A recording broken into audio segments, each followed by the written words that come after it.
speaker tonight is one of my favorite people ever. She comes to us from one of San Francisco's most famous publications, which is the Bold Italic.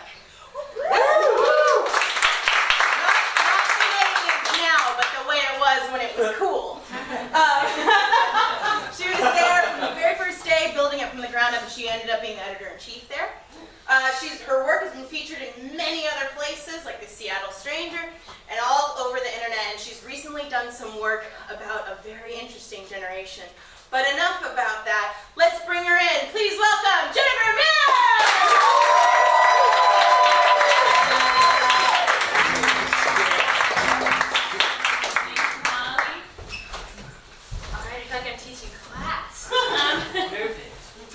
So my lecture is about media and millennials. I was the editor-in-chief of the Bold Italic, which was Gannett's experiment in local media. And the idea was that local media is totally broken. Nobody knows how to reach any kind of audience, especially in their own city. So they wanted to do something really special and different and experimental. And they did that by having a lot of personal voice and humor and visual stories. And so we were around for 5 years, and the idea was try on, fail a lot, involve people that have nothing to do with journalism, really push the boundaries of media and do something really special. And so we did a lot of crazy stuff in the 5 years that I was there. We were able to do this thing called the Bold Rush, where we went from LA, Portland. We had stops in LA, Portland, and Seattle, and did a ping pong tournament in each city and had content in each city that was really fun. But I think the most memorable stuff we did was the stuff like the 4-year-old food reviews, where we had a 4-year-old go into fancy, like, hipster restaurants or French Laundry or, really upscale kind of stuff. And then we would do a photo essay based on their facial expressions and their, random little comments about the food, and that was our food review. Or we also did something about men with fancy lady hair that, in a smarty pants way, it was about the gender dynamics of San Francisco and everyone's very fluid, but really was about getting guys to get buns and put a bunch of flowers in their hair.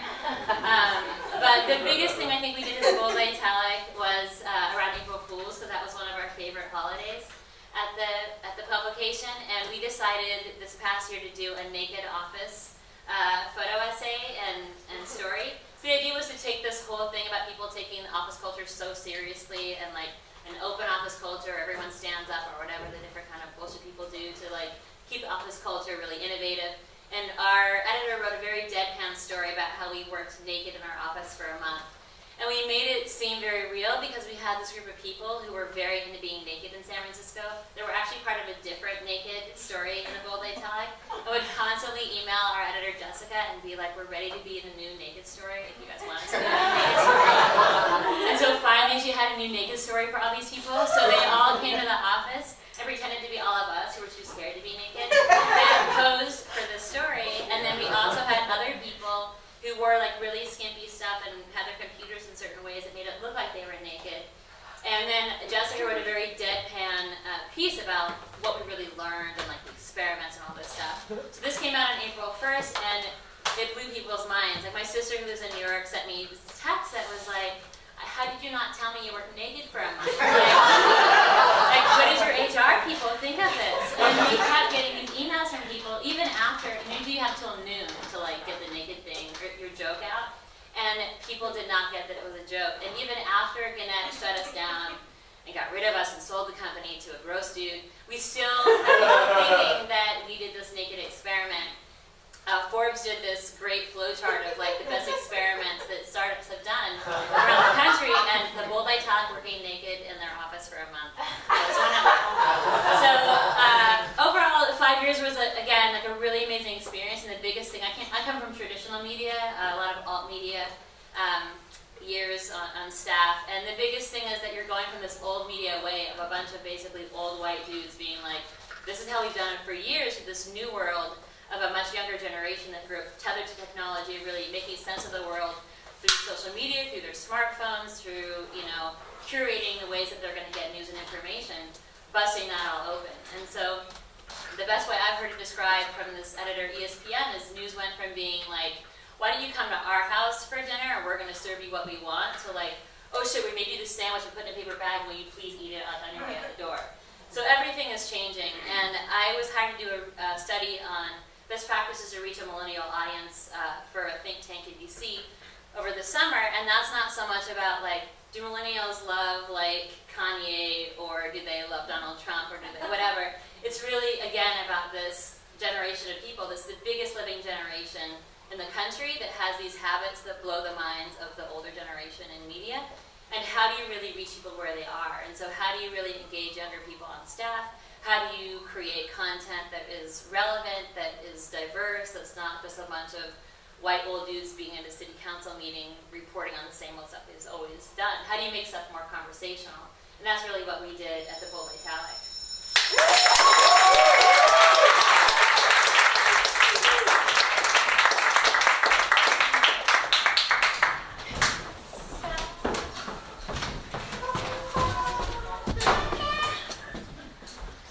Honey, it's okay. I mean, I saw the pictures, you know. It's okay. You can tell me if, you know, if you guys, you know, did the naked run, end of senior year naked run, you can tell me. That's okay. Mom won't freak out. Yeah, it's just two twins who just are growing up, and I'm okay with that. Do you guys want cupcakes? I can make them just right now. Only if we can get undressed for them. So it's true? You did the naked run? Yeah, wow, when did your breasts get so big? Yeah, we've been meaning to talk. Like, we think this all clothing all the time in the house has gotten really strict. Can I get the flower, Mom? No, stay right where you are and don't move very much. I just want to get it right here. I'm helping. That's so helpful. Christmas every year. You're right, yeah. Mom, I'm really glad that you've accepted us who we are now, and I just want you to. There we go. All right. I just want you to know it means a lot to me. Can you look at me? No, I will never look at you again. I will never look at either of you again.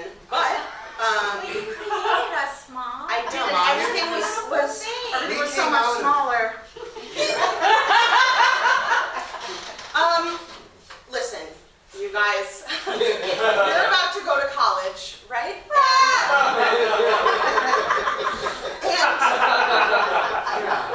Let's go. And there's gonna be no, yeah, I guess you never lose that. Soon you will not live here, is what I'm trying to say.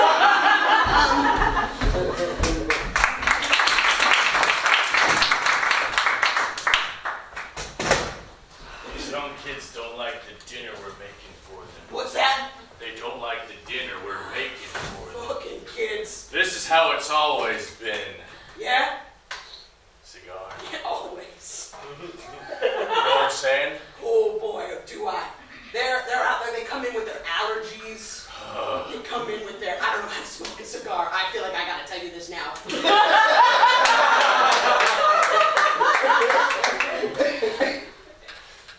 Hanging out with the youth has made you young. I guess so.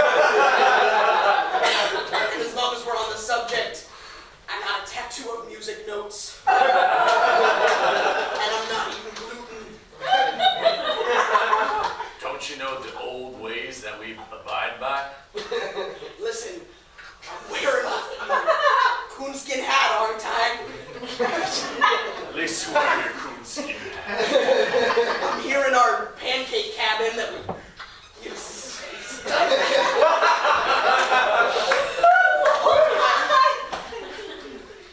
feel I'll try some. I feel like you're both trying to be in the old ways, moving to the new ones, thereby insulting the old ways. These were formed after years. This didn't just happen overnight over some Twitter. This was learned after decades. Cigars, pancake cabin. Yeah. This is what we know. We were raised in this place, but Frederick, maybe this place is changing. I don't understand these kids with their cigars and pancake house. I don't understand how they're always smoking. Let me open this treasure box. Of music, dancing. Oh, This is the real way to be. they'll never understand that dancing ballerina if they Let me put on my monocle to watch it. Much better. Oh, these kids. Caecilius, these newfound kids and their technology. Yes, their music boxes, their monocles. I just have my servant people read to me.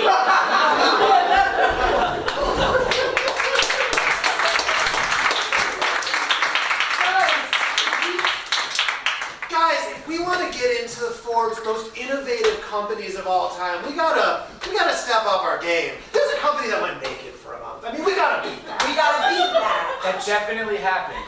Yeah, no, it was in Forbes. I'm just saying, we gotta. So I put out all of my ideas. I thought they were good. Well, We have incense everywhere and it's great. yeah, That's I can smell us from 3 blocks 2 down. blocks away. Like, I don't know, what if we peeled skin? Like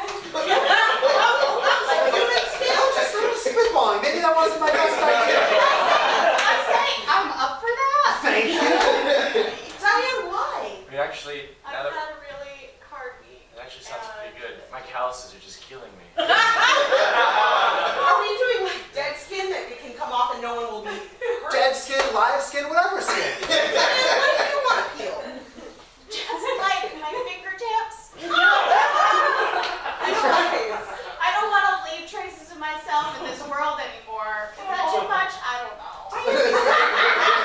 Is this because one of your tropical fish died? Is that still what's going on? Yeah, is that the reason, Diane? I think we were all thinking that. Listen, Mortimer was a really good friend. Maybe my only friend. And if he can't leave an imprint on this world, then God knows that I don't deserve to. You know, when I said we should peel our skin off, I was thinking, in order to remember your fish, it could be a good move for our company. Well, let's do it. Our office kitchen is so well stocked. Oh my God. I have 4 vegetable peelers right now. This is gonna hurt so much. For Mortimer. For Mortimer. For Mortimer. Let's do this for a while. A long while. How was your son's birthday party? Oh my God. We had 20 people over, which. For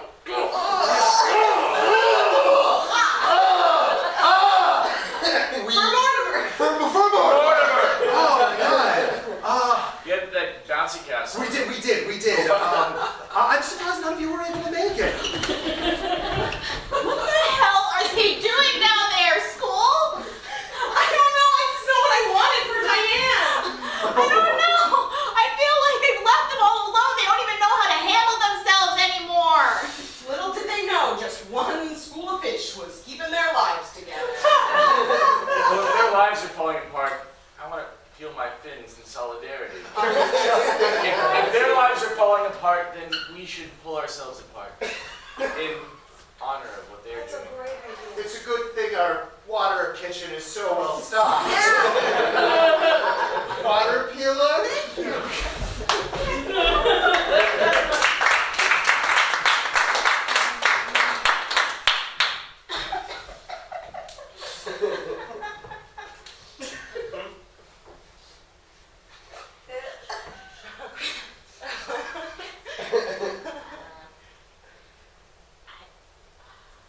Is anybody gonna go first? No. You should go first. It's your birthday party. Your bouncy castle. Yeah. Get on in there. Sure, my suit's on, right?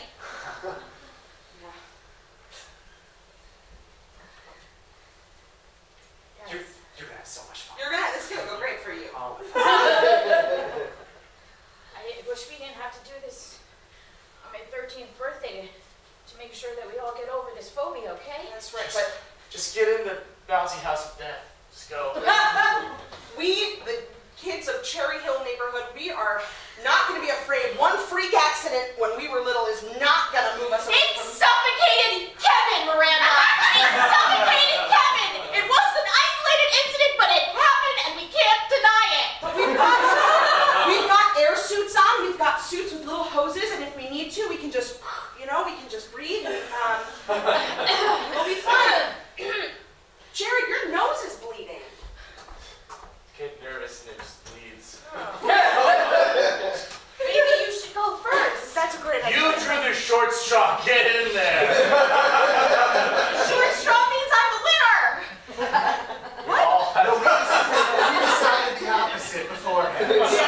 You're pretty clear. Well, listen, we don't have to do this. We can pop this bouncy castle, and we can tell my mom that it wasn't our fault that we didn't go in. It was faulty. It was faulty. But then we wouldn't get over our... Screw the phobia. When are we gonna encounter a bouncy castle in our adult life? We're much more like we should be afraid of it. Yeah. I plan to have children, and goddammit, if they want to go into a bouncy castle, I can't be the one to be afraid. Then we'll pop all the bouncy castles. We'll destroy them all. All over the world, no more bouncing, no more castles. Oh my god. We can do this. We, the kids of Cherry Hill neighborhood. I have a pitchfork. I have a knife! Yeah.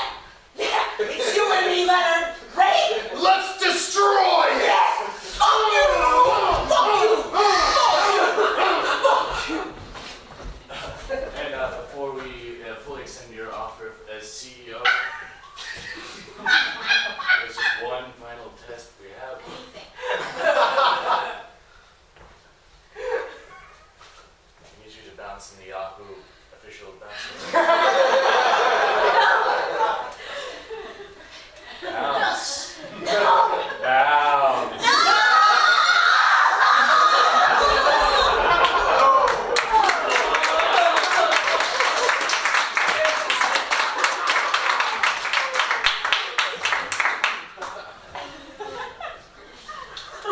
So we're selling the company to somebody disgusting.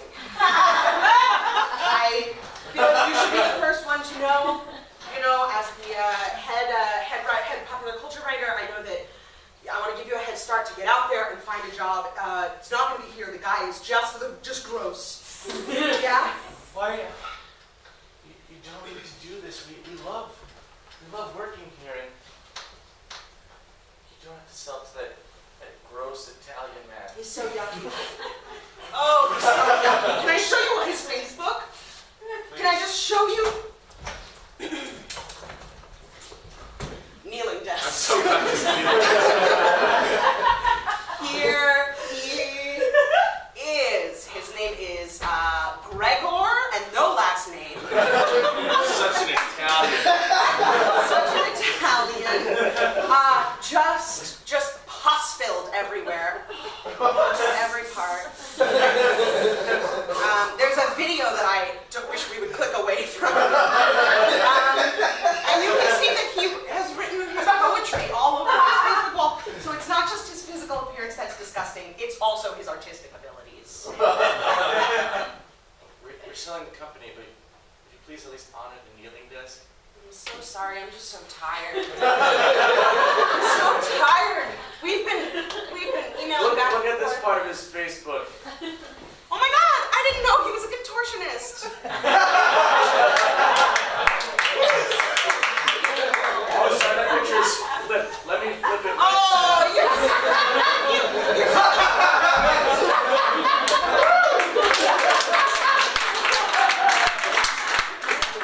Let's scroll some more. But I want to see it one more time. Wow. Wow, that is. It's okay.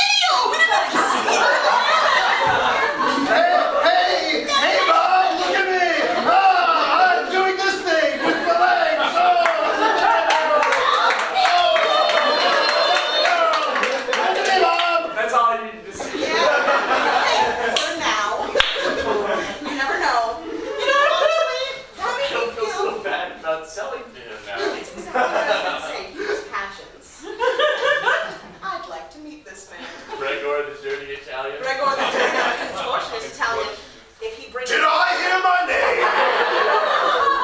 My God! It's me. Hello. Hello. All right. Okay. Oh my God, is this... I'm his contortionist partner. Oh, from the video, we thought you were his mom. Not that you don't No, I pay know all the over. time. It's fine. Well, anyhow, I thought we could play a fun game. Yeah, just right here in this office that's about to be yours. Yes, the game is called Amuse Me.